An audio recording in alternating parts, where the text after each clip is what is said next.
Hi viewers, welcome to our channel. ఇప్పటికే king Nagarjuna వరుసగా సినిమాలు చేసుకుంటూ వెళ్తున్నారు.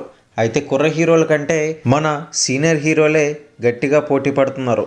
అయితే ఇప్పటికీ ప్రస్తుతం నాసామిరంగ అనే సినిమాతో ప్రేక్షకుల్ని అలరించేందుకు వచ్చేశారు. ఇందులో అల్లరి నరేష్ మరియు రాజ్ తరుణ్ వంటి వారు కూడా హీరోలుగా నటించారు. అయితే శ్రీనివాస్ సిల్వర్ స్క్రీన్ బ్యానర్పై శ్రీనివాస జుట్టిరి ఈ చిత్రాన్ని నిర్మించగా పవన్ కుమార్ సమర్పులుగా వ్యవహరించారు. అయితే ఈ సినిమా జనవరి 14న ప్రేక్షకుల ముందుకు అయితే వచ్చేసింది. ఇక ఈ సినిమా మరియు సైంధవ్ సినిమాకి సంబంధించిన బాక్సాఫీస్ వసూళ్లను అయితే ఒక లుక్ వేద్దాం. నాసామిరంగా ముందుగా చూసుకున్నట్లయితే ఈ సినిమాకి 19.1 కోట్ల థియేట్రికల్ బిజినెస్ అయితే జరిగింది. ఇక ఈ మూవీ బ్రేక్ ఈవెన్ కావాలి అంటే 19.4 కోట్ల షేర్ని అయితే రాబట్టాల్సి ఉంది.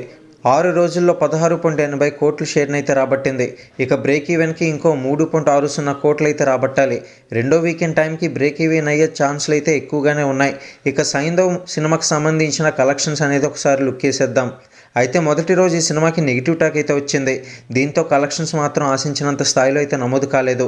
పండగ సెలవులను కూడా ఇది ఉపయోగించుకోలేకపోయింది. ప్రస్తుతం 7వ రోజు కలెక్షన్స్ కనుక గమనించినట్లయితే వరల్డ్ వైడ్గా 1.80 కోట్ల షేర్ని మాత్రమే రాబట్టింది. ఇక 7 రోజులు పూర్తయ్యేసరికి సినిమా 10 కోట్ల షేర్ని అయితే రాబట్టింది. ఇంకా బ్రేక్ ఈవెన్కి ఇంకో 15 కోట్ల షేర్ని అయితే రాబట్టాలి. మొత్తానికి ఈ చిత్రానికి 24.7 కోట్ల థియేటర్ల బిజినెస్ అయితే జరిగింది. కానీ ఎటువంటి ఫలితం లేకుండా కలెక్షన్స్ అయితే వస్తున్నాయి. ప్రస్తుతం లాభాల్లోకి వెళ్ళడం కాదు కదా సుమి, ఇప్పుడు ఇది బ్రేక్ ఈవెన్ కొట్టాలన్నా కూడా చాలా కష్టంగానే మారింది. మరిన్ని బాక్సాఫీస్ టాలీవుడ్ లేటెస్ట్ అప్డేట్స్ కోసం ఛానల్ని సబ్స్క్రైబ్ చేసుకోండి.